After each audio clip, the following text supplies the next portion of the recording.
સીતા અવતાર કથા ભાગ 15 રામાયણ નહીં સીતાયણ કહો. થોડી જ ક્ષણો પશ્ચાત નવા સભાગૃહના રંગમંચનો બંધ કરવામાં આવેલો મોટો પડદો ધીરે ધીરે ખુલવા લાગ્યો. જિજ્ઞાસાતુર શ્રોતા સમુદાયે નિહાળ્યું તો એ વિશાળ મંચ પર નહોતું કોઈ દિવ્યાસન કે નહોતી કોઈ ઈશ્વરી વિભૂતિની ઉપસ્થિતિ. મંચ તો તદ્દન ખાલીખમ હતો. એક બાજુ તમામ શ્રોતા દેવાનુભાવો કોઈ જરૂરી જાહેરાત થવાની પ્રતીક્ષા કરી રહ્યા હતા, તો બીજી બાજુ શ્રોતા સમુદાય માટેની બેઠક વ્યવસ્થામાં સૌની આગળની હરોળમાં અત્યાર સુધી બિરાજમાન હતા તે ચારે ચાર દેવાધિદેવ બ્રહ્મા, વિષ્ણુ, મહેશ અને શ્રીકૃષ્ણ તો જેવી દેવી પાર્વતીજી દ્વારા આભાર વિધિ પૂરી થઈ કે તેની સાથે જ પોતપોતાના સ્થાન પર ઉત્તિષ્ઠ થઈને સભાગૃહની બહાર નીકળી ગયા હતા. ત્યાં તો સૌના આશ્ચર્ય વચ્ચે જમણી બાજુના નેપથ્યમાંથી વીણાધારી દેવર્ષિ નારદ નારાયણ નારાયણના નામ સ્મરણ સાથે મંચ પર પધાર્યા. પછી સર્વે આમંત્રિત ઋષિ મુનિવરોને તથા અન્ય શ્રોતાઓને નમસ્કાર કરીને તેઓ કહેવા લાગ્યા કે હે વંદનીય દેવાનુભાવો, અમારા વિષ્ણુલોકના નવા સ્વર્ગનું યાને અમરાપુરીનું મંગલમય ઉદ્ઘાટન સમયસર સંપન્ન થઈ ગયું છે. સવારનો બીજો પ્રહર ચાલી રહ્યો છે અને ભોજન સમારંભ શરૂ થવા આડે હજી એક પ્રહર જેટલો સમય બાકી છે. તેથી આ શેષ સમયનો સદુપયોગ કરી લેવા ભગવાન વિષ્ણુ નારાયણે આપ સર્વને આદેશ ફરમાવ્યો છે કે આ સભાગૃહની ચારે ચાર દિવાલો પર સીતા અવતારની મુખ્ય ઘટનાઓને આવરી લેતા જે ચિત્રો પ્રદર્શનાર્થે ખુલ્લા મુકાયા છે તેનું આપ આપની રસરૂચિ પ્રમાણે શાંતિથી અવલોકન કરી શકો છો અને ત્યારબાદ સમય વધે તો અમરાપુરીના નવનિર્મિત ભવનો જોવા માટે પણ જઈ શકો છો. મને જણાવતા આનંદ થાય છે કે મમ ભગિની દેવી સરસ્વતીના માર્ગદર્શન હેઠળ એમની ચિત્રકલા નિષ્ણાત શિષ્યોએ ભારે જહેમતને અંતે ચિત્રાંકિત કરેલા દેવી સીતાજીના પ્રાદુર્ભાવથી માંડીને તિરોભાવ સુધીની ઘટનાઓને આવરી લેતા આ ચિત્રોનું જો આપ બારીકાઈથી ને ઝીણવટથી નિરીક્ષણ કરી લેશો તો હવે પછી બપોરની બેઠકમાં શરૂ થનારા અને આવતીકાલની બંને બેઠકો સુધી ચાલનારા સીતા અવતારને લાગતા પરિસંવાદનો આપ પૂરેપૂરો રસાસ્વાદ માણી શકશો. બીજી જાહેરાત મારે એ કરવાની છે કે બરાબર મધ્યાહન સમયે આપ સૌને ભોજનાર્થે પધારવાની જાણ કરતો બુલંદ ઘંટ વાગશે અને ત્યારે આપ જ્યાં હો ત્યાંથી ઝડપભેર આ સભાગૃહની બહારની બાજુએ બાંધેલ વિશાળ મંડપમાં પધારજો અને નિરાતે ભોજનાનંદ માણજો. ત્રીજી જાહેરાત જૂના સ્વર્ગલોક અને નવા સ્વર્ગલોકની વચ્ચે આવન જાવન કરવાને લગતી છે, જેની અત્યારે ખાસ તો મારે અત્રે પધારેલ ઋષિ મુનિવરોને જાણ કરવાની છે, એટલા માટે કે તેઓએ હવે આજની રાત ગુરુ બૃહસ્પતિના સ્વર્ગાશ્રમમાં વ્યતીત કરવાની નથી, બલકે અમારા નવા મહેમાન ગૃહને એમના પુનિત પગલાંથી પાવન કરવાનું છે. અર્થાત ભોજન પશ્ચાત તેઓએ આ બાજુના મહેમાન ગૃહથી સામેની બાજુના સ્વર્ગાશ્રમે જવા માટેની બંને સ્થળોની વચ્ચે વહેતી સુરગંગા નદી પર નવા રચાયેલા સેતુ પાર કરી ત્યાં જઈ એમનો જરૂરી સરસામાન ત્યાં હોય તો તે લઈ આવવાનો રહેશે. તેમને મદદરૂપ થવા બંને સ્થળે ગુરુ બૃહસ્પતિજીના શિષ્યોને ગોઠવી દેવામાં આવ્યા છે. ચોથી જાહેરાત આજે વહેલી સવારે ગોલોકથી પધારેલ પરમહંસાત્માઓ તેમજ અન્ય આમંત્રિત પુણ્યાત્માઓને માટે છે. આજ સાંજની પ્રથમ બેઠક સમાપ્ત થયા ત્યારબાદ રાત્રિ ભોજન અત્રેથી લઈને તેઓએ સુરગંગાનો પુલ ઓળંગીને જૂના સ્વર્ગમાં જવાનું છે. ત્યાં તેમની રાત્રિ રોકાણની વ્યવસ્થા સ્વર્ગાધિપતિ ઇન્દ્ર દ્વારા ત્યાંના મહેમાન ગૃહમાં થઈ ગઈ છે. તેમને ત્યાં લઈ જવા માટે સ્વયંસેવકો ઉપલબ્ધ હશે. અને હવે પાંચમી અને છેલ્લી જાહેરાત આજ બપોરની પ્રથમ બેઠક અંગેની છે, જે આજ બપોરના ત્રીજા પ્રહરે આજ સભાગૃહ મધ્યે શરૂ થશે. એ પ્રથમ બેઠકથી મહાપરિસંવાદની શરૂઆત થશે, જેનો વિષય છે સીતા અવતારનું તલસ્પર્શી મૂલ્યાંકન. આ પરિસંવાદનું ઉદ્ઘાટન કરશે ગોલોકેશ્વર શ્રીકૃષ્ણ પરમાત્મા.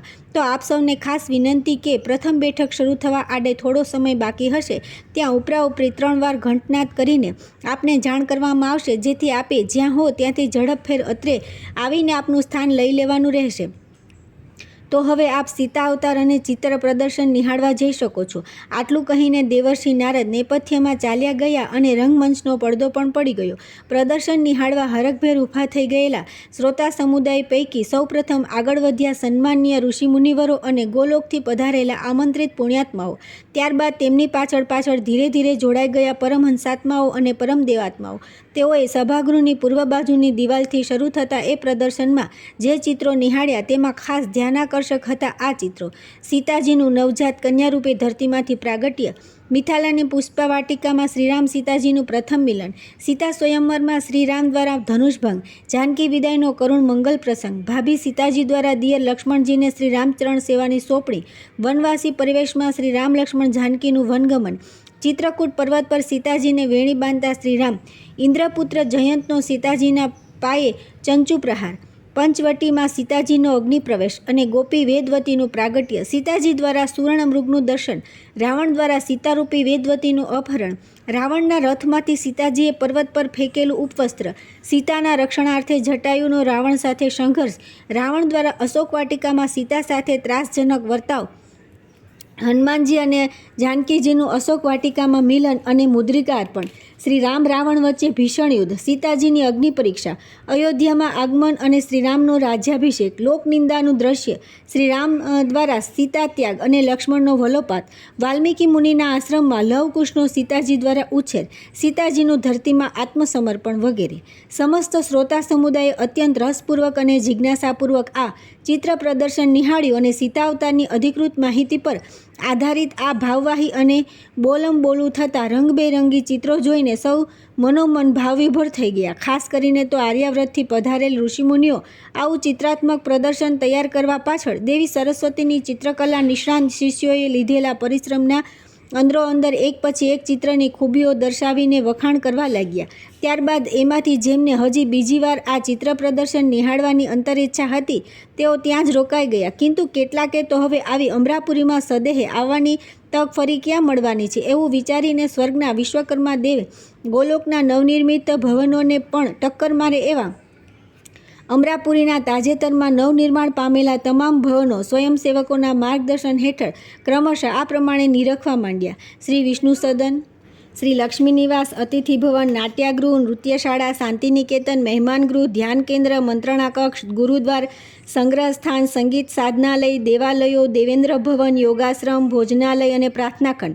અને હવે તેઓ સુરગંગા નદી પરનો પેલો સેતુ જોવા માટે જવાનું હજી તો વિચારી રહ્યા હતા ત્યાં તો એકાએક બુલંદ ઘંટનાદ તેમના કાને પડ્યો, જે સૂચવતો હતો કે જલ્દી પાછા આવી જાઓ, ભોજનનો સમય થઈ ગયો છે.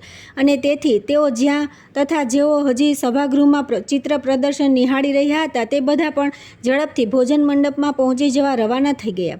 આહા, એક વિશાળ સમિયાણામાં ભોજનાર્થે જે ભવ્યાતિ ભવ્ય વ્યવસ્થા કરવામાં આવી હતી તે તો કાબિલે દાદ હતી. કિંતુ સૌથી વધુ નોંધપાત્ર અને અભૂતપૂર્વ હકીકત તો એ હતી કે ચારે ચાર પરમાત્મા સ્વરૂપો બ્રહ્મા, વિષ્ણુ, મહેશ અને શ્રીકૃષ્ણ તથા તે ચારે ચાર દેવાધિદેવોની ગૃહલક્ષ્મીઓ સાવિત્રી દેવી, લક્ષ્મીજી, પાર્વતીજી અને રાધાજી પણ આ એક જ મંડપમાં સૌ આમંત્રિતોની વચ્ચે બિરાજમાન થઈને સમૂહ ભોજનનો દિવ્યાનંદ માણી રહ્યા હતા. અત્યાર સુધી તો ત્રિભુવનમાં જ્યારે પણ આવા સામુદાયિક ભોજન સમારંભો પ્રસંગોપાત યોજાતા હતા ત્યારે આમંત્રિત દેવાત્માઓ અને પુણ્યાત્માઓનો ભોજન કક્ષ જુદો રહેતો હતો અને દેવાધિદેવો માટેનો ભોજન કક્ષ પણ જુદો રહેતો હતો.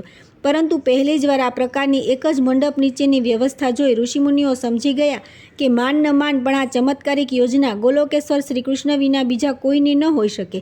કેમ કે પોતે લીધેલા રામાવતારમાં રામ રાજ્યની પ્રસ્થાપનાનું પ્રથમ સોપાન તેમણે પહેલાં ભીલરાજ ગુહને ગળે લગાડીને ભર્યું હતું અને તત્પશ્ચાત નાવિક કેવટ, જટાયુ, શબરી, હનુમાન, સુગ્રીવ વગેરે સૌની સાથે રાયરંગનો ઊંચ નીચનો કે નર વાનરનો કોઈ ભેદભાવ રાખ્યા વિના કોઈને ચરણ પ્રક્ષાલન કરવા દીધું હતું, તો કોઈનો જાતે અગ્નિ સંસ્કાર કર્યો હતો, તો કોઈના એઠા બોર ખાધા હતા, તો કોઈને તુમ મમ પ્રિય ભરત સમ ભાહી કહીને હૃદય સરસો ચાપ્યો હતો, તો કોઈની સાથે રહેવા જમવાનું સુખ પણ માણ્યું હતું. પરિણામે અત્યારે અહીં તમામ ઉચ્ચ કક્ષાના ઋષિમુનિઓને, બ્રહ્મર્ષિ અને મહર્ષિને પણ સામાન્ય કક્ષના પુણ્યાત્માઓ અને દેવાત્માઓ સાથે એક જ પંગતમાં જમવા બેસાડીને તથા તે તમામને ચારે ચાર પરબ્રહ્મ પરમાત્માઓ સાથે એક જ પંક્તિમાં બેસી ભોજન લેવાનો અમૂલ્ય લાહવો પૂરો પાડીને યોગેશ્વર શ્રીકૃષ્ણે સમગ્ર ત્રિભુવનમાં પહેલીવાર એક ક્રાંતિકારી કદમ ઉઠાવ્યું હતું. ભોજનવિધિ પરિપૂર્ણ થઈ ગયા બાદ લગભગ એક પ્રહરના વિશ્રાંતિ સમયમાં જેમને જ્યાં જવું હોય ને જ્યાં ફરવું હોય ત્યાં જવાની છૂટ અપાઈ ગઈ હતી. પરિણામે એક બાજુ આમંત્રિત સર્વે ઋષિમુનિઓ આરામથી ફરતા હતા.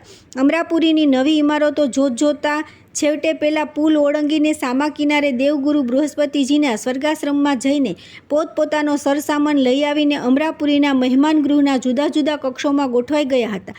તો બીજી બાજુ આજ સવારે ગોલોકથી બારોબાર અમરાપુરીના સભાગૃહે આવી પહોંચેલા પેલા પરમહંસાત્માઓ તથા અન્ય આમંત્રિત પુણ્યાત્માઓ પણ સુરગંગા નદી પરના નવા સેતુ પર થઈને આજની રાત્રિ તેઓને જ્યાં ગાળવાની હતી તે જૂની સ્વર્ગભૂમિનું સદીઓ પુરાણું મહેમાન ગૃહ નિહાળીને ઝડપથી પાછા પણ આવી ગયા હતા. પછી તો થોડી જ વારમાં આજ બપોરની પ્રથમ બેઠકમાં શરૂ થનારા મહાપરિસંવાદનો સમય થવા આવ્યો છે તેની જાણ કરતો પ્રથમ ઘંટ વાગવા માંડ્યો અને એની પાછળ બીજા 2 ઘંટ વાગે અને બપોરની પ્રથમ બેઠક શરૂ થાય તે પહેલાં તમામ શ્રોતાઓ, મુનિઓ, પરમહંસાત્માઓ, પરમ દેવાત્માઓ અને અન્ય આમંત્રિત પુણ્યાત્માઓ સભાગૃહમાં પધારીને સવારે નિયત થયેલા પોતપોતાના સ્થાને બિરાજમાન થઈ ગયા હતા. ત્યારબાદ થોડા સમયના આંતરે બાકીના 2 ઘંટના પણ થઈ ગયા એટલે સૌ શ્રોતાઓ આતુરતાનો અંત આવ્યો. સભાગૃહના રંગમંચનો વિશાળ પડદો ધીરે ધીરે આમ ખુલી ગયો અને સાનંદાશ્ચર્યચકિત થઈ ગયેલા શ્રોતા સમુદાયની સીધી નજર રંગમંચના પાછળના પડદા પર પડી. જ્યાં તેમણે જોયું તો એ પડદા પર સભાગૃહની દિવાલો પરના ચિત્ર પ્રદર્શનમાં જોવા મળ્યું નહોતું એવું એક અદ્ભુત ચિત્ર અંકિત કરીને દર્શાવાયું હતું, જે જનકનંદિની જાનકી સ્વયંવર વિજેતા દશરથનંદન શ્રી રામના કંઠમાં વરમાળા આરોપી રહ્યા છે એ દ્રશ્ય પ્રદર્શિત કરતું હતું. હવે શ્રોતા સમુદાયની નજર પાછળના પડદા પરથી ખસીને આ પડદાથી થોડા આગળ ગોઠવેલા નવા દિવ્યાસનો પર ગઈ અને તેમાં સૌથી વચ્ચેના દિવ્યાસન પર યાને બંને બાજુએથી ગણાતા 5મા આસન પર પરિસંવાદના ઉદ્ઘાટક યોગેશ્વર શ્રીકૃષ્ણ પરમાત્મા પોતાની સદા મંદ મુસ્કરાતી મુખમુદ્રામાં બિરાજમાન થયેલા હતા. એમની જમણી બાજુના 4 આસનો પર ક્રમશઃ વિષ્ણુ ભગવાન, મહાદેવજી, બ્રહ્માજી અને દેવગુરુ બૃહસ્પતિજી આસનસ્થ થયેલા હતા. તો તેમની ડાબી બાજુના 4 આસનો પર અનુક્રમે શ્રી રાધાજી, લક્ષ્મીજી, પાર્વતીજી અને શ્રી સાવિત્રીજી બિરાજમાન થયેલા હતા. ત્યારબાદ શ્રોતા સમુદાયે પણ જોયું તો જમણી બાજુએ છેલ્લે બિરાજેલા બૃહસ્પતિજીની સામે થોડે દૂર એક દિવ્યાસન ગોઠવેલું હતું, જેના પર હજી કોઈ બિરાજિત થયું નહોતું અને એ જ રીતે ડાબી બાજુએ છેલ્લે બિરાજમાન થયેલા દેવી સાવિત્રીજીએ સામે થોડે દૂર ગોઠવેલું એક દિવ્યાસન પણ હજી ખાલી હતું. એ તો જાણે સમજ્યા કે હવે પછી કોઈ 2 ઈશ્વરી વિભૂતિઓને બિરાજમાન થવા માટે આ 2 આસનો મૂકી રાખ્યા હશે. પરંતુ આશ્ચર્યજનક અને કલ્પનામાં પણ ન આવે એવું એક દ્રશ્ય તો શ્રોતા સમુદાયને હવે દ્રષ્ટિગોચર થઈ રહ્યું હતું. આર્યાવ્રતના તમામ દેવ મંદિરોમાં ગર્ભગૃહની આગળના ડાબા જમણા 2 ગોખમાં એક બાજુ ગણપતિ બાપાની અને બીજી બાજુ હનુમાન દાદાની આરસપાળની મૂર્તિઓ પ્રસ્થાપિત કરેલી હોય છે. એ તમામ શ્રોતાઓએ નજરે જોયું હતું, પરંતુ અહીં તો આવી કોઈ પ્રતિમાઓ ગોઠવેલી નહોતી, બલકે ખાસ આમંત્રણ મોકલીને શિવલોકથી બોલાવેલા પાર્વતીનંદન ગણપતિજી અને આર્યાવ્રતની અયોધ્યા નગરીથી તેડાવેલા જીવતા જાગતા હનુમાનજીને રંગમંચના આગળના પડદાની ડાબી જમણી બાજુએ ગોઠવેલા 2 કલાત્મક આસનો પર મગમગતા પુષ્પહાર પહેરાવીને બિરાજમાન કરાયા હતા. રંગમંચ પરના 4 દ્રશ્યો ક્રમશઃ જોતા હજી તો શ્રોતાઓ પરવાર્યા પણ નહોતા ત્યાં તો નેપથ્યમાંથી બુલંદ અવાજે જાહેરાત થઈ કે આજની અને આવતીકાલની એમ 3 બેઠકોના સંવાહક તરીકે જવાબદારી જેમણે સ્વીકારી છે તે દેવર્ષિ નારદ મુનિનું હવે રંગમંચ પર આગમન થઈ રહ્યું છે.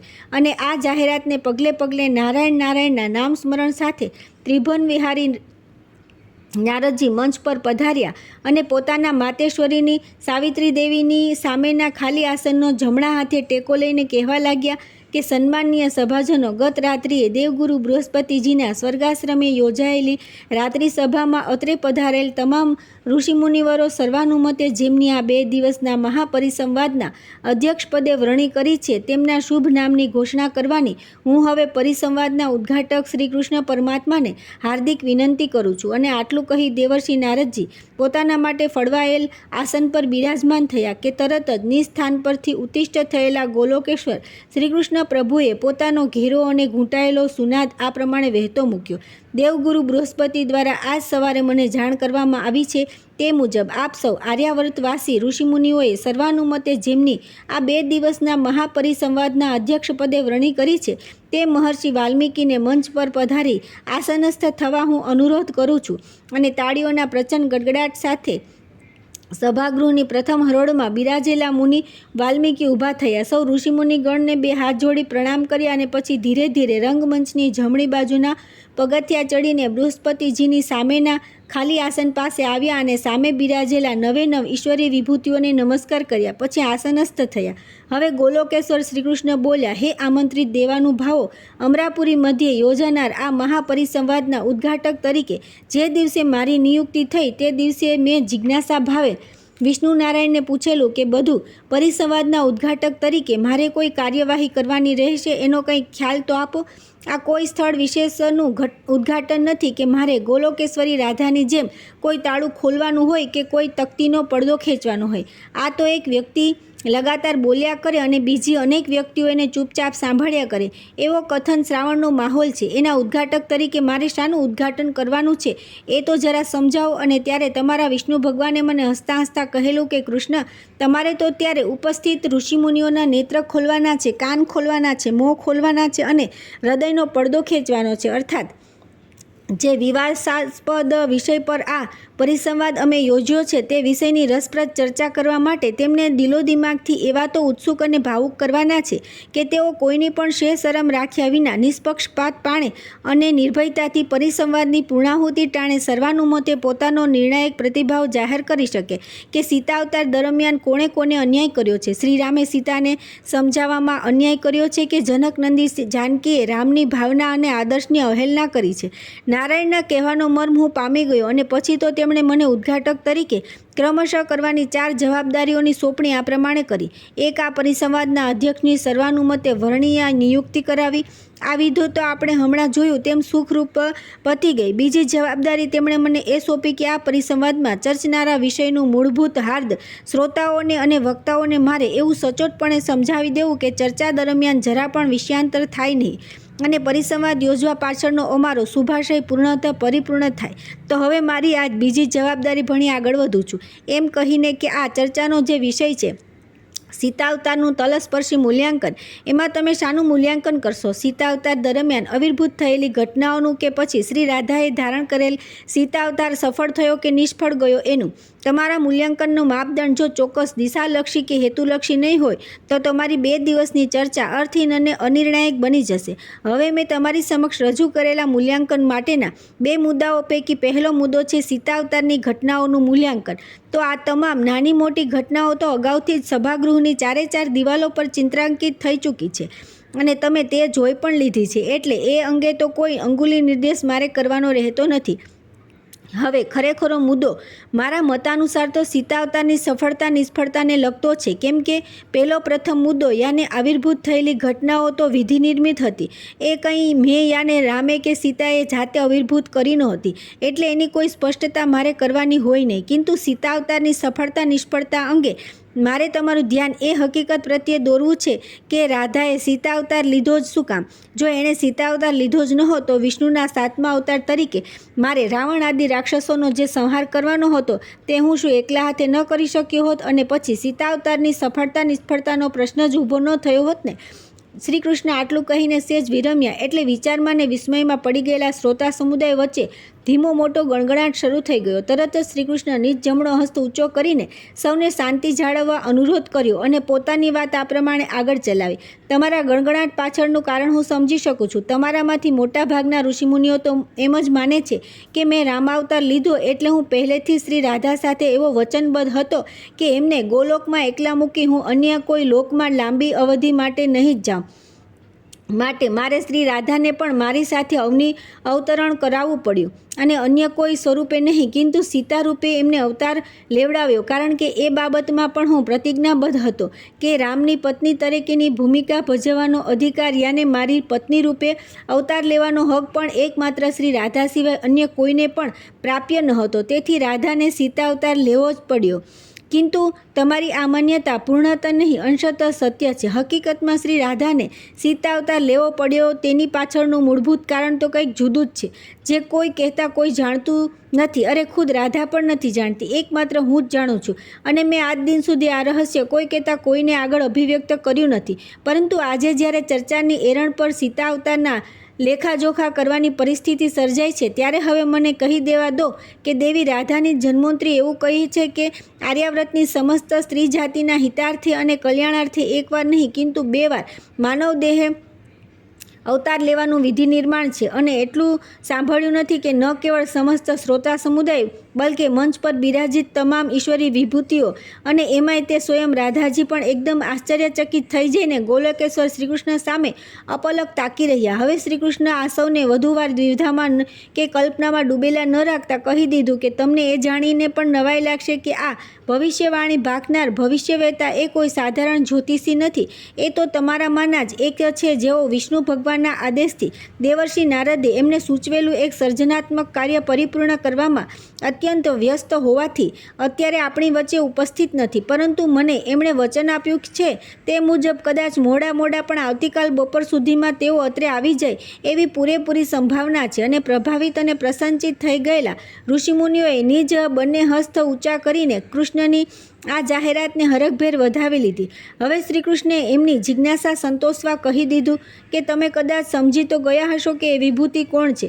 તેમ છતાં સન્માનભેર ઘોષણા કરું છું કે તેઓ આર્યાવ્રતના મહાન ધર્મધુરંધરો અને વેદો, ઉપનિષદો, પુરાણો આદિ અસંખ્ય ધર્મગ્રંથોના આલેખ મહર્ષિ વેદવ્યાસજી. અને તાળીઓના પ્રચંડ ગડગડાટ શ્રીકૃષ્ણના આ ઘોષણાને સભાગૃહના વાતાવરણને ગુંજારિત કરી દીધું. હવે શ્રીકૃષ્ણે શ્રોતાઓની આતુરતા સંતૃપ્ત કરવા એ પણ કહી દીધું કે હવે કદાચ તમે એ પણ સમજી ગયા હશો કે સીતા અવતાર એ રાધાએ ધારણ કરેલો પહેલો અવતાર માનવ દેહધારી અવતાર છે. અને મહર્ષિ વેદવ્યાસના કહેવા પ્રમાણે આ સીતા અવતાર લેવા પાછળનો આશય પણ સહેતુક હતો. ત્રેતાયુગના મધ્યકાળે આર્યાવ્રતની નારી જાતિ પર ચારે બાજુએથી અધર્મ, અનીતિ, અન્યાય અને અત્યાચારની ઝડી વરસી રહી હતી. એક બાજુ બાળલગ્નો અનિવાર્ય બની ગયા હતા તો બીજી બાજુ બહુપત્નીત્વ પ્રથાએ માત્ર રાજા મહારાજાઓ અને ઉચ્ચ વર્ગના લોકો સુધી નહીં, છેક સામાન્યમાં સામાન્ય પ્રજાજનો સુધી પણ આટલી હદે પગપેસારો કર્યો હતો કે પરણીને પતિગૃહે આવેલી પત્ની માત્રનું ભવિષ્ય ધૂંધળી બની ગયું હતું. માટે પાયે સ્ત્રીઓના અપહરણ થઈ રહ્યા હતા. એટલું જ નહીં, સ્ત્રીઓ પરના અત્યાચારો અને બળાત્કારોએ માઝા મૂકી દીધી હતી. પોતાના ઘરે સ્ત્રી અને કન્યા જન્મે જ નહીં એવી ઘૃણાજનક વિકૃતિ પ્રત્યેક મા બાપના દિલમાં ઘર બેઠી હતી. અને કદાચ દીકરી જન્મે તો એને જન્મતા વેત જ મારી નાખવા માટે દૂધ પીતી કરી દેવા જેવા કેટલાક અમાનુષી રિવાજોમાં સમાજ ઠેર ઠેર વ્યાપી ગયા હતા. આવી દોજકભરી પરિસ્થિતિ વચ્ચે યત્ર નાર્યાસ્ત્રુ પૂજ્યંતે રમંત્રે તત્ર દેવતા એ ભાવના મૂર્તિમંત કરવા અને સ્ત્રી જાતિનો ઉદ્ધાર તથા સંરક્ષણ કરવા શ્રી રાધાએ સીતા અવતારના ઉપક્રમે સમસ્ત આર્યાવ્રતના સમાજ સમક્ષ એક આદર્શ નારી, આદર્શ પુત્રી, આદર્શ પત્ની, આદર્શ પુત્રવધુ, આદર્શ માતા, આદર્શ ભગિની કેવી હોઈ શકે એનું જીવતું જાગતું જ્વલંત ઉદાહરણ પ્રસ્તુત કરવાનો સ્તુત પ્રયાસ કર્યો છે. એવું ન કેવળ મારા એકલાનું બલ્કि મહર્ષિ વેદવ્યાસ ઉપરાંત તમારામાંથી પણ ઘણા ખરા આદરણીય ઋષિવરોનું સ્પષ્ટપણે માનવું છે.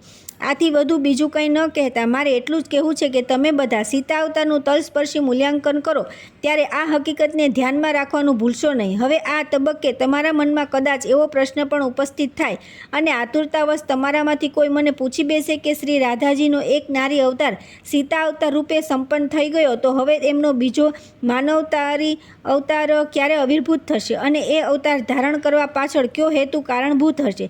તો હું સામે ચાલીને અત્યારથી જ તમને કહી દઉં છું કે આવો પ્રશ્ન કોઈ મને પૂછશો નહીં, કેમ કે હાલના તબક્કે આ અંગે હું કંઈ પણ જાણતો નથી અને વેદવ્યાસજીને પૂછીને જાણી લેવા માગતો પણ નથી. હું પહેલેથી સ્પષ્ટપણે માનું છું કે ભાવિમાં આવિર્ભૂત થનારી કોઈ પણ ઈશ્વરી યોજના કે વિધિ નિર્મિત ઘટના ગોપનીય રહે એ જ યથાર્થ છે અને ઈચ્છનીય પણ છે.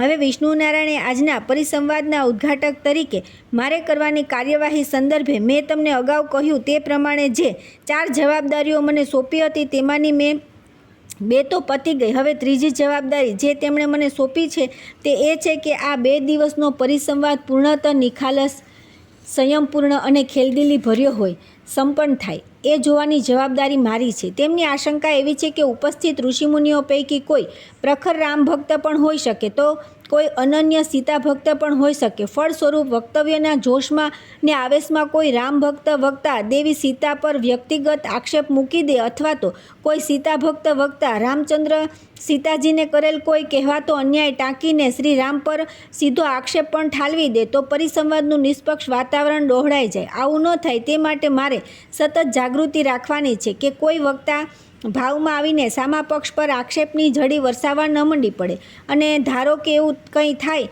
તો મારે એ આક્ષેપનું સમાધાનકારી અર્થઘટન કરી જે તે વક્તાને સાચી દિશામાં સન્માનપૂર્વક વાળવાનો પ્રયાસ કરવાની જવાબદારી અદા કરવાની છે. પરંતુ મને પોતાને તો પૂરેપૂરી આશા અને શ્રદ્ધા છે કે આદરણીય ઋષિમુનિઓ શ્રીરામ અને દેવી સીતાના ભગવદીય સ્વરૂપોની પૂરેપૂરી અમન્યા જાળવશે અને ન્યાયાલયની જેમ બંને પક્ષની દલીલો સાંભળ્યા બાદ ન્યાય અન્યાયનો ફેસલો સન્માનનીય અધ્યક્ષ શ્રી વાલ્મીકીજીને જ આપવા દેશે. બસ હવે રહી મારી ચોથી જવાબદારી, જે છે પરિસંવાદના માનનીય અધ્યક્ષશ્રીનો પરિચય આપવાની. આ ચોથી જવાબદારી મને સુપ્રત થઈ ત્યારે તો કોઈને ખબર નહોતી કે પરિસંવાદના અધ્યક્ષપદે કોની વરણી થશે.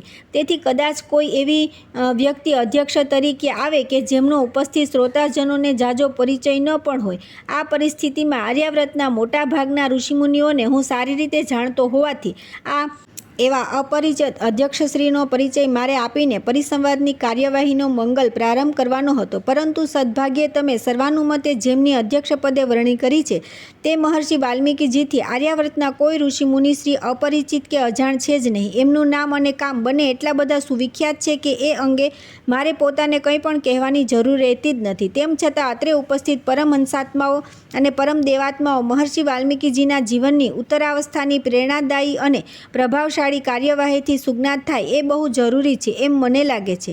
એમના અનિચ્છનીય અને અમાનુષી પૂર્વાવસ્થામાં જેમણે આમૂલ પરિવર્તન આણ્યું તે દેવર્ષિ નારદ જ્યારે આપણી વચ્ચે અત્યારે વિદ્યમાન છે ત્યારે હું ઈચ્છું છું કે દેવર્ષિ નારદ જ આપણને એક ક્રાંતિકારી માહિતી પ્રદાન કરશે. દેવર્ષિ નારદ. એમ કહીને ગોલોકેશ્વર શ્રીકૃષ્ણે પોતાના માથેથી ચોથી જવાબદારીનો ભાર હળવે રહીને ઉતારી નાખ્યો. હવે દેવર્ષિ નારદ મુનિ બોલ્યા, હે જિજ્ઞાસુ શ્રોતા મહાશમય કહેનાર ખૂબ સાચું કહ્યું છે કે ઘણીવાર તો આંગળી ચીંધવાથી પણ પુણ્ય મળતું હોય છે. આ પુણ્ય મને મળ્યું છે. એક એવી વ્યક્તિને સન્માર્ગ તરફ આંગળી ચીંધવાથી કે આંગળી ચીંધીને હું તો ધન્ય થઈ ગયો, બલકે જેમને મેં આંગળી ચીંધીને પ્રભુ ભક્તિનો રંગ લગાડ્યો તે વ્યક્તિ પણ અમર નામના પામીને આજે આર્યાવ્રતના સમસ્ત ઋષિ સમાજમાં શિરોમોર સમાન બની ગઈ છે. આપ સમજી તો ગયા જશો કે એ મહાન વ્યક્તિ કોણ છે, କିନ୍ତୁ ઘણીવાર તો પ્રભુનું નામ દેવા કરતાં પ્રભુના અનન્ય ભક્તનું નામ ઉચ્ચારવાથી વધારે પુણ્ય મળતું હોય છે. તો હું શું કામ એ પુણ્ય ગુમાવું? કહી દઉં, એ પ્રેમ અને ભક્તિના રંગે રંગાયેલ એ વ્યક્તિ અન્ય કોઈ નહીં, મારી સન્મુખ બિરાજેલ છે તે આજના અધ્યક્ષ મહોદય મહર્ષિ વાલ્મીકીજી. દેવર્ષિ નારદે હવે આગળ ચલાવ્યો. રત્ના નામધારી એક હિંસક અને પાપી હત્યારામાંથી જેઓ મહર્ષિ વાલ્મીકીનું નામકરણ પામ્યા એ ઋષિવરને હું 3 વાર જુદી જુદી પરિસ્થિતિમાં મળ્યો છું. પહેલી વાર જ્યારે હું તેમને મળ્યો ત્યારે તો હાથમાં લોહીવાળા ખડક સાથે તેઓ મારી હત્યા કરવા માટે પણ કટિબદ્ધ હતા. પરંતુ મારી નમ્રતા, નિખાલસતા, નિર્ભયતા અને નિસ્વાર્થતાથી આકર્ષાયેલા તેમણે હથિયાર ફેંકી દઈ આવી શાંતિ અને સ્વસ્થતા કેવી રીતે પ્રાપ્ત થાય અને અત્યાર સુધીમાં પોતે કરેલા અસંખ્ય પાપ કેવી રીતે ધોવાઈ જાય તેનો માર્ગ પૂછ્યો. તેઓ તો અભણ હતા એટલે ઓમ નમઃ ભગવતે વાસુદેવાય કે હર હર શંભુના નમઃ શિવાય જેવા અઘોર મંત્રો જપી ન શકે એમ સમજી મેં તેમને રામ રામ જપવાનો તદ્દન સરળ મંત્ર આપ્યો અને હું વિદાય થઈ ગયો. તેજીને ટકોરો જ થઈ બસ પડે અને પૂર્વજન્મના જ્ઞાન ભક્તિના એમના સંસ્કારો પર અત્યાર સુધીની અજ્ઞાનની રાખ ફરી વળી. તે મારી રામ નામની એક જ ફૂંકથી ઉડી ગઈ અને ઢંકાયેલા જ્ઞાનરૂપી અગ્નિ ઝળહળી ઉઠે એમ અહીં પણ થયું. ધીમે ધીમે તેમના મનની દુર્વૃત્તિઓ ઉપરામ પામતી ગઈ. રામ નામના મંત્રનો જપ એમના જીવનનો નિત્યક્રમ બની ગયો. તેઓ બાહ્ય જીવનથી તદ્દન વિમુખ બની ગયા. જે વડના થડ નીચે આસનસ્થ થઈ તેઓ બિરાજ્યા હતા તે આસનની આસપાસ કીડીઓ, પીપીલેકાઓ મોટા મોટા માટીના વાલ્મીક રાફડા બનાવવા માંડ્યા. રાફડા એટલા ઊંચા થતા ગયા કે બહારથી કોઈ રત્નોને જોઈ ન શકે અને રત્નો પણ કોઈને જોઈ ન શકે. ત્યાં થઈને જતા આવતા વનવાસીઓ રામ રામનો ગણગણાટ સાંભળીને એટલું સમજી ગયા કે આ રાફડામાં કોઈ ઋષિ તપ કરે છે. સૌ એમને રાફડાવાળા ઋષિ તરીકે ઓળખવા લાગ્યા. રાફડો એટલે વાલ્મીક. હવે એમનું મૂળ નામ રત્નો લુપ્ત થઈ ગયું અને તેઓ વાલ્મીક ઋષિના નામે ઓળખાવા લાગ્યા. રામ નામના રટણ સાથે તેમના મનની મલિનતા ધોવાતી ગઈ. એમનું મન નિર્મળ મોતી જેવું બનતું ગયું. પૂર્વાવસ્થાનો ક્રૂર, ક્રોધી અને નિર્દય રત્નો હવે ઋષિ બની ગયો હતો. તેમની સાધના અને સમાધિની વાત ચારેકોર ફેલાવા લાગી. આ પરિસ્થિતિમાં હું ફરતો ફરતો ત્યાં જઈ ચડ્યો. રત્નાનું આ પરિવર્તિત રૂપ જોઈ મને અનહદ આનંદ થયો. તે પણ પોતાના માર્ગદર્શનમાં એવો મને જોઈને ગદગદ બની ગયો અને મારા ચરણે પડ્યો. મેં એને આશીર્વચન આપીને કહી દીધું, વાલ્મીકી, તારે હવે આગળ વધવાનું છે અને તે માટે માત્ર ભક્તિ જ ન ચાલે, સાથે જ્ઞાનનો સમન્વય પણ થવો જોઈએ. હું બાજુના આશ્રમમાં વસતા કુલપતિને કહી દઉં છું કે તેઓ તને જ્ઞાન પ્રદાન કરે. ચાલ મારી સાથે, હું તારી ઓળખાણ કરાવી દઉં. મારી ભલામણથી આશ્રમના કુલપતિએ તેનો શિષ્ય તરીકે સ્વીકાર કર્યો અને અક્ષર જ્ઞાનથી શરૂ કરી ક્રમશઃ તેને વ્યાકરણ, છંદ, કાવ્ય કલા અને વેદ જ્ઞાન પ્રદાન કર્યું. આવશ્યક જ્ઞાન પ્રાપ્તિ થઈ જતાં વાલ્મીકીએ કુલપતિના આશીર્વાદ લઈ હવે પોતાના પેલા વડ નીચે ઝૂંપડી બાંધી અને જ્ઞાનદાન કરવા માંડ્યું. વાલ્મીકીની વિદ્યા અને જ્ઞાનની ખ્યાતિ ફેલાતા દૂર દૂરથી ઘણા વિદ્યાર્થીઓ તેમની પાસે આવવા માંડ્યા. પરિણામે પેલી ઝૂંપડીની ચોતરફ બીજી ઝૂંપડીઓ બંધાતી ગઈ. જેણે આશ્રમનું સ્વરૂપ ધારણ કર્યું. શિષ્ય તરીકે અત્રે બિરાજ્યા છે તે ઋષિ ભરદ્વાજે સૌથી પહેલી દીક્ષા લીધી. પછી તો અનેક ઋષિકુમારો આશ્રમના તપોવનમાં વિદ્યાભ્યાસ કરવા આવવા લાગ્યા અને વાલ્મીકીને સૌ મહર્ષિ વાલ્મીકી કહેવા લાગ્યા. તેમની ગણના હવે વિદ્વાન કુલપતિઓમાં થવા લાગી અને સર્વત્ર તેમના માટે માન અને આદરની લાગણી ઊભી થઈ. એકવાર એવું બન્યું કે મહર્ષિ વાલ્મીકી કળશ લઈ તમસા નદીમાં સ્નાન કરવા જઈ રહ્યા હતા. ત્યાં ઓચિંતી તેમની નજર એક વૃક્ષ પર પડી. વૃક્ષની એક ડાળી પર એક ચકવો ચકવી રતિક્રીડામાં મગ્ન હતા. ત્યાં તો ઓચિંતો પેલો ચકવો ઘાયલ થઈ તેમના પગ આગળ પડ્યો. દૂર ઊભેલા એક પારધીએ તીર મારી આ ચકવાનો શિકાર કર્યો. ચકવાનો તરફડાટ જોતા વાલ્મીકીનું કોમળ હૃદય તરફડી ઉઠ્યું. તેઓ ચકવાને બચાવવા નીચે નમ્યા. ત્યાં તો ચકવાએ પ્રાણ ત્યજી દીધા. મહર્ષિએ પેલા વૃક્ષ ભણી જોયું તો વિરહિણી ચકવી કલ્પાંત કરી રહી હતી. તરત જ આ નિષ્ઠુર પારધી સામે તિરસ્કાર ભરી નજર કરી મહર્ષિ બોલ્યા, અરે રે દુષ્ટ, તે આ શું કર્યું? આવા કરુણ ઉદ્ગાર સાથે તેમના અંતઃકરણમાંથી 4 પદવાળો અષ્ટાક્ષરી અનુષ્ટુપ છંદ પ્રગટ થઈ ગયો. મુખ વાટે સરી પડ્યો. મા વિષાદ પ્રતિષ્ઠા ત્વમ ગમઃ શશ્વતી સમા ચક્રોતો ચક્ર મિથુનાદેકમ વિધિ કામ મોહિતમ. હે દુષ્ટ પારધી, તે ક્રામ ક્રીડામાં મગ્ન ચકવા ચકવીના જોડામાંથી એકને હણી નાખી. જે મહાપાપ કર્યું તે કદાપી માફ થઈ શકે એવું નથી. તું સદાય અપકીર્તિ પામીશ. એ જ વખતે હું ત્રીજી વાર મહર્ષિ વાલ્મીકી સમક્ષ પ્રગટ થયો. આ શબ્દ બ્રહ્મના કૃપા પ્રસાદ જેવો અનુષ્ટુપ છંદ વાલ્મીકીના કરુણાદ્ર મુખમાંથી પ્રગટ થયેલો જોઈ હું સ્વયં આશ્ચર્યચકિત થઈ ગયો. અત્યાર સુધી તો વેદ મંત્રોમાં ત્રિષ્ટુપ, જગતિ, ઉષ્ણિક, બૃહતિ, પંક્તિ, ગાયત્રી જેવા છંદો જ વપરાતા હતા. આજે પહેલીવાર વાલ્મીકીના મુખમાંથી અનુષ્ટુપ છંદ રૂપે શબ્દ બ્રહ્મનું પ્રાગટ્ય થતાં સંતુષ્ટ થઈ ગયેલા મેં તેમને વંદન કરીને કહી દીધું કે વાલ્મીકી, આજથી તમે આદિકવિ ગણાશો. બસ પછી તો મેં તેમને આ જ છંદમાં એક મહાકાવ્ય રચવાની પ્રેરણા આપી અને તેમણે લખી નાખ્યો એક અમર ગ્રંથ જે વાલ્મીકી રામાયણના નામે ઓળખાય છે. અસ્તુ. ગોલોકેશ્વર દ્વારા મને સોંપાયેલ જવાબદારીના ઉપક્રમે આટલી આધારભૂત અને અધિકૃત પરિચયાત્મક ઝલક પ્રસ્તુત કરીને હવે હું ફરી એકવાર મહર્ષિ વાલ્મીકીજીને ભક્તિભાવપૂર્વક પ્રણામ કરું છું અને તેમને વિનંતી કરું છું કે તેઓ આપણને પોતે રચેલ રામાયણ મહાકાવ્યના પરિપ્રેક્ષ્યમાં જગતજનની દેવી સીતાજી વિશે એવી અનુપમ અને અનન્ય માહિતી પ્રદાન કરે જેથી આવતીકાલની બંને બેઠકોમાં આપણે સીતાવતારનું જે તલસ્પર્શી મૂલ્યાંકન કરવાના છીએ તેમાં તેમના દ્વારા પ્રસ્તુત કરાયેલ માહિતી ખૂબ જ ઉપયોગી થઈ પડે. આટલું સૂચન કરીને પરિસંવાદના સંવાદક શ્રી નારદ મુનિએ નિજ સ્થાન ગ્રહણ કર્યું અને તરત જ ઉત્તિષ્ઠ થયેલા મહર્ષિ વાલ્મીકીજીએ નવે નવ ઈશ્વરી વિભૂતિઓને પ્રણામ કર્યા અને પોતાની સન્મુખ બિરાજેલ આર્યાવ્રતના અગ્રગણ્ય ઋષિવરો અને અન્ય આમંત્રિત શ્રોતાઓને માનભેરી સંબોધીને પછી કહેવા માંડ્યું, આપ સૌ એટલું તો સારી પેઠે જાણી ચૂક્યા છો કે મેં રચેલા રામાયણ મહાકાવ્યમાં આથી વિશેષ તો બીજું શું છે, પણ શું સિવાય કે આદ્યો રામ તોપવન આદિગમનમ હત્વ મૃગ કાંચનમ વૈદેહી હરણમ જટાયુ મરણમ સુગ્રીવ સંભાષણમ વાલી નિર્દલન સમુદ્રતરણમ લંકાપુરી દાહનમ પશ્ચાદ રાવણ કુંભકર્ણ હનનમ એતદ શ્રી રામાયણમ.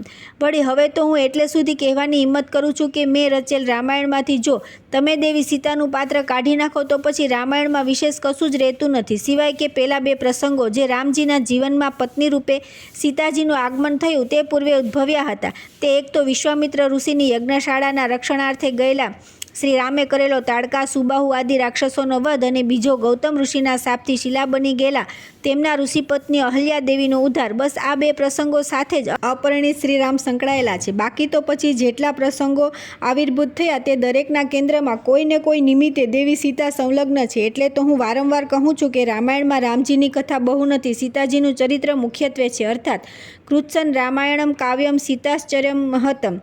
તાળીઓનો ગડગાટ અને તે સમી જતા મહર્ષિ વાલ્મીકી બોલ્યા, કદાચ આપ નહીં માનો પરંતુ અત્યાર સુધીમાં આર્યાવ્રતના અનેક વિદ્વાનોએ અને મારા પ્રગાઢ ઋષિમિત્રોએ પણ મને કેટલી વાર મીઠો ઉપાલંબ આપ્યો છે કે હું સીતાજીનો ભારે પક્ષપાતી છું.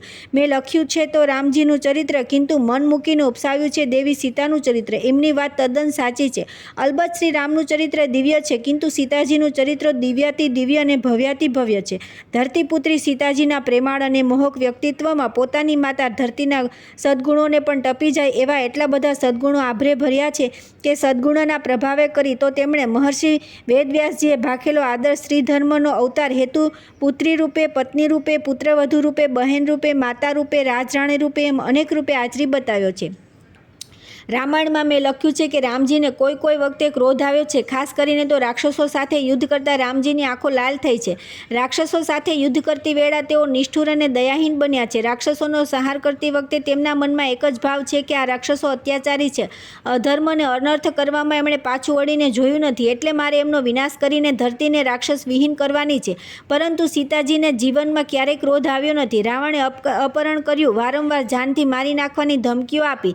એણે ચોકી પહેરા માટે મૂકેલ રાક્ષસીઓએ ન સંભળાય એવા મહેણા માર્યા અને અસહ્ય ત્રાસ આપ્યો, છતાં સીતાજીને એમના કોઈના પર ક્રોધ કે આક્રોશ આવ્યો નથી. અરે જીવનમાં તેઓ કદી કોઈની સાથે ઊંચા સાદે બોલ્યા જ નથી. જે કંઈ બોલ્યા છે તે મધુર જ બોલ્યા છે. એમને કડવું કે કર્કશ બોલતા આવડ્યું જ નથી. કે આદરણીય શ્રોતાદેવો, સીતા માતા તો પ્રેમના અને દયાના સાક્ષાત મૂર્તિ હતા. રામાયણના અરણ્યકાંડમાં મેં ઇન્દ્રપુત્ર જયંતનો પ્રસંગ આલખ્યો છે કે જયંતે કાગડા રૂપે આવી સીતા માતાના પગમાં ચાંચ મારી એમને લોહી લુહાણ કર્યા, છતાં સીતાજીને તો એના પર પણ દયા આવી. જયંતનો અપરાધ અક્ષમ્ય હતો, ક્ષમા આપવા લાયક ન હતો અને તેથી રામજી જયંતને મારવા તૈયાર થયા.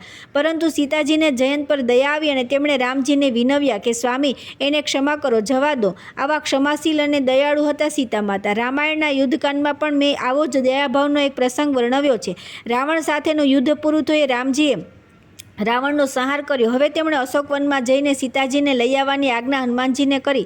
હનુમાનજી દોડતા દોડતા અશોક વાટિકામાં આવ્યા ત્યારે શીંસપાના સીસમના ઝાડ હેઠે બેઠેલા સીતાજીએ ફૂલો વડે શ્રી રામ નામ લખીને રામ નામના નજર સ્થિર કરી ધ્યાન ધર્યું હતું. હનુમાનજીએ સીતા માતાને સાક્ષાત દંડવત પ્રણામ કર્યા અને કહ્યું કે માં, આપના આશીર્વાદથી અમારી જીત થઈ છે. પ્રભુએ રાવણનો વધ કર્યો છે અને આપને તેડી લાવવા મને મોકલ્યો છે. માં, ચાલો, આપનો આ દાસ આજે આપને શ્રી રામના દર્શન કરાવશે. રામના દર્શન કરાવશે. આટલું સાંભળી અત્યંત આનંદમાં આવી ગયેલા સીતા માતાએ હનુમાનને વગર માગીએ ઉપરાઉપરી વરદાનો આપી દીધા. હનુમાન, તને કાળ મારી શકશે નહીં. તું ચિરંજીવી થઈશ, લોકો તારી પૂજા કરશે, તને ભગવાન માનશે, જગતમાં તારી કીર્તિ ખૂબ વધશે અને તું તારી ઈચ્છા પ્રમાણે તારા ભક્તોને સુખ સંપત્તિનું દાન આપી શકીશ. અષ્ટસિદ્ધિ નવ નિધિ કે દાતા અશ્વરદીન જાનકી માતા. આટલું બધું આપી દીધું ત્યારે હનુમાનજીએ સામે ચાલીને માગ્યું કે માં, મને આજ્ઞા આપો. આ રાક્ષસીઓએ આપને અનહદ ત્રાસ આપ્યો છે તે મેં મારી નજરે જોયું છે. માં, શ્રી રામે રાક્ષસોને તો હણ્યા, પણ લંકીને આ રાક્ષસીઓ હજી બાકી છે. માં, મને આજ્ઞા આપો તો હું આપને ત્રાસ આપનારી આ એક રાક્ષસીને જીવતી નહીં છોડું. ત્યારે સીતા માતાએ શું કહ્યું ખબર છે? હનુમાન, આ તું શું બોલે છે? વેરનો બદલો વેરથી નહીં કિંતુ પ્રેમથી વાળે તો જ તું મને માં કહેવાને લાયક ગણા. બેટા, આ રાક્ષસીઓનો કોઈ વાંક નથી. એ તો બધી રાવણની આજ્ઞામાં હતી, એટલે રાવણના કહેવાથી તેમણે મને ત્રાસ આપ્યો હતો. હકીકતમાં તો મારા કર્મનું ફળ હતું. મેં વીરા લક્ષ્મણને ન કહેવાના વચન કહેલા, તેનું મને ફળ મળી ગયું. તું આ રાક્ષસીઓને તો મારવાનો વિચાર પણ ન કરીશ. મને તો આ રાક્ષસીઓની બહુ દયા આવે છે. મારે તો આ રાક્ષસીઓને પણ તેઓ જે માગે તે આપીને અહીંથી જવું છે. આટલું સાંભળ્યું નથી કે હનુમાનની આંખમાં હરખના આંસુ આવી ગયા. તેમણે સીતા માતાને પ્રણામ કરી એટલું જ કહ્યું કે માં, તમે દયાના સાગર છો. આવી દયા તો મેં રામજીમાં પણ જોઈ નથી. અરે, આવી દયા તો મેં જગતમાં ક્યાંય નથી જોઈ. આપ તો જગન્માતા છો, એટલે આપને દુશ્મનની પણ દયા આવે છે. હે સ્વજનો, સીતાજી વિશે, એમના સદ્ગુણો વિશે અને એમના વાણી વર્તન વ્યવહાર વિશે તો જેટલું પણ કહું એટલું ઓછું છે. એમનો જન્મ, એમનું જીવન અને એમનું નિધન બધું જ દિવ્ય હતું. સમયના અભાવે વિશેષ કંઈ ન કહેતા એમના મંગલમય પ્રયાણની વાત કરીએ તો મારું વક્તવ્ય સમાપ્ત કરીશ. આટલું કહીને પછી મહર્ષિ વાલ્મીકીજીએ ધરતીમાંથી પ્રગટેલા સીતાજી અંતે ધરતીમાં કેવી રીતે લીન થઈ ગયા એ કરુણ ઘટના આ પ્રમાણે કહેવા માંડી. અવધ નરેશ શ્રી રામચંદ્રજીએ એમના જીવનનો છેલ્લો યજ્ઞ નૈમિષારણ્યમાં અને તે પણ પત્ની સીતાજીની આવેજીમાં એમની સુવર્ણ પ્રતિમા મૂકીને કરવાનો નિર્ણય લીધો. તેઓ જાણતા હતા કે દેવી સીતા મારા તપોવનમાં છે, એટલે તેમણે પોતે ઘડેલી યોજનાનુસાર મારો સહકાર લેવા પ્રથમને એકલાને આગોતરું આમંત્રણ મોકલી અયોધ્યાના રાજ દરબારમાં બોલાવ્યા. હું ત્યાં ગયો. મારી તો બહુ ઈચ્છા હતી કે રામજી માની જાય, અયોધ્યાની પ્રજા પોતાની ભૂલ કબૂલ કરે અને સીતાજી સ્વમાનભેર અયોધ્યાના સુવર્ણ સિંહાસન રામજી સાથે બિરાજે. એ મંગલ દ્રશ્ય નજરે જોવા હું ભાગ્યશાળી થાવ. હકડેઠઠ ભરાયેલા અયોધ્યાના એ રાજ દરબારમાં પ્રજાજનો અને સામંતો સમક્ષ મેં જાહેર કર્યું કે હે અયોધ્યાવાસીઓ, મેં 60,000 વર્ષ સુધી ઘોર તપસ્યા કરી છે. મનસા વાચા કર્મણા મેં જીવનમાં કોઈ પાપ કર્યું નથી, કોઈ દિવસ જૂઠું બોલ્યો નથી. હું પ્રતિજ્ઞાપૂર્વક અને ખાતરીપૂર્વક કહું છું કે સીતાજી મહાન પતિવ્રતા સન્નારી છે. તેઓ અતિ પવિત્ર છે અને અણિશુદ્ધિ નિર્દોષ છે. હે અયોધ્યાના પ્રજાજનો, રામ રાજ્યમાં તમને જેટલું સુખ મળ્યું છે એટલું સુખ તો સ્વર્ગના દેવોને પણ મળ્યું નથી. તેમ છતાં તમને આવું અલભ્ય સુખ પ્રદાન કરનારા તમારા મહારાજ શ્રી રામચંદ્રજીની સ્થિતિનો તમે કદી વિચાર કર્યો છે ખરો? એક બાજુ રામજી અયોધ્યાના રાજમહેલમાં પત્ની સીતાના વિયોગમાં રાતભર કલ્પાંત કરે છે, તો બીજી બાજુ મારા આશ્રમમાં સીતાદેવી પણ પતિવીરની અસહ્ય આગમાં દિનરાત બળ્યા કરે છે. પતિ પત્નીને યાને તમારા રાજા રાણીને આ રીતે જુદા પાડી દેવા બદલ હે અયોધ્યાવાસીઓ, શું તમને જરા પણ શરમ નથી આવતી? તમે તો માનવો છો કે રાક્ષસો? અને હે રામજી, હું હવે આપને પણ પૂછું છું કે આપ તો સર્વજ્ઞ છો અને અંતર્યામી છો. લોકાપવાદને નિમિત્ત બનાવી એક પતિવ્રતા પત્નીને આમ સગર્ભાવસ્થામાં જંગલમાં ધકેલી દેતા શું આપને પણ જરા એની દયા નહોતી આવી? આટલી હદે આપ નિર્દય બની શકો છો તો સ્વર્ગના દેવોને પણ માન્યામાં નથી આવતું. હું એમ પૂછું છું કે શું અયોધ્યાના રાજા અને પ્રજા બધાયના મનોજગત પર અત્યારથી કળિયુગ વ્યાપી ગયો છે? હું વધારે તો શું કહું, તમારા બધાની આગળ છેલ્લી વાર આ ઘોષણા જાહેર કરું છું કે રાજમાતા સીતાજી જો નિર્દોષ ન હોય, મહાપતિવ્રતા સન્નારી ન હોય, તો મારી 60,000 વર્ષની તપશ્ચર્યા વ્યર્થ સાબિત થાય. હું ઘોર નરકમાં જાઉં અને મારી ભયંકર દુર્ગતિ થાય. આટલું બોલતા બોલતા તો હું ખૂબ આવેશમાં આવી ગયો. ત્યારે શ્રોતાગણો રાજા રામ સિંહાસન પરથી ઉઠીને દોડતા મારી પાસે આવ્યા અને મારા ચરણમાં માથું મૂકી કહેવા લાગ્યા કે ક્ષમા કરો મહર્ષિ, હવે વધારે કંઈ પણ બોલશો નહીં.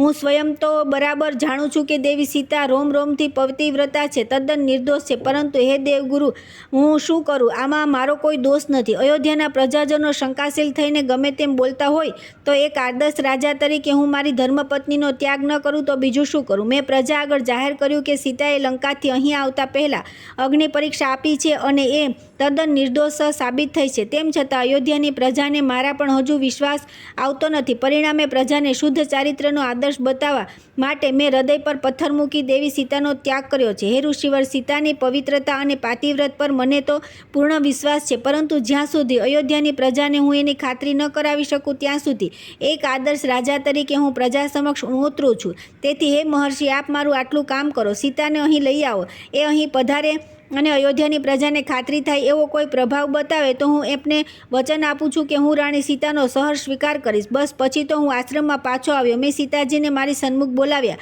મારાથી જૂઠું તો બોલાય જ કેવી રીતે? સીતા, રામજીએ તારો સહર્ષ સ્વીકાર અને સત્કાર કરવાનો નિર્ણય કર્યો છે અને તેથી તેમણે તને તત્કાલિક ત્યાં બોલાવી છે. મારે તો જે સાચું હતું તે કહી જ દેવું પડ્યું. સીતા, તારે મારી સાથે નૈમિષારણ્યમાં આવવાનું છે અને તારે નૈમિષારણ્યના યજ્ઞ મંડપમાં કોઈ એવો પ્રભાવ બતાવવાનો છે કે જે જોઈને અયોધ્યાની પ્રજાને ખાતરી થાય કે તું પવિત્ર છે, પતિવ્રતા છે અને નિર્દોષ છે. બસ પછી શ્રી રામ અયોધ્યાની રાણી તરીકે તારો સહર્ષ સ્વીકાર કરવા તૈયાર છે. આમ મેં તો મને જે કહેવામાં આવ્યું હતું તે અક્ષરશઃ કહી સંભળાવ્યું અને દેવી સીતાએ તે ચૂપચાપ સાંભળી પણ લીધું. ન કોઈ વિરોધ કર્યો, ન કોઈ પ્રતિભાવ આપ્યો. ઉપરથી બે હાથ જોડી મને કહી દીધું કે બાપજી, પતિની હર કોઈ આજ્ઞાનું પાલન કરવું એ પત્નીનો ધર્મ છે. પ્રભુએ મારો ત્યાગ કર્યો એ પણ ત્યારે એમની દ્રષ્ટિએ યોગ્ય હશે. તેમ આજે તેઓ મને યજ્ઞભૂમિમાં બોલાવે તે પણ યોગ્ય જ હશે. હું તો સદા સર્વદા એમની જ માનતી આવી છું કે મારા સ્વામી જે કંઈ કરે તે યોગ્ય જ હોય છે અને કશું પણ અયોગ્ય કરતા જ નથી. તેથી તેમની ઈચ્છા શિરોમાન્ય આપ કહો ત્યારે હું આપની સાથે નૈમિષારણ્યમાં આવવા તૈયાર છું. બસ પછી તો મેં તાબડતોબ રામજીને સંદેશ પહોંચાડી દીધો કે મહારાજ, આપના ધર્મપત્ની જાનકી આપ કહો તે દિવસે નૈમિષારણ્યમાં પધારવા તૈયાર છે.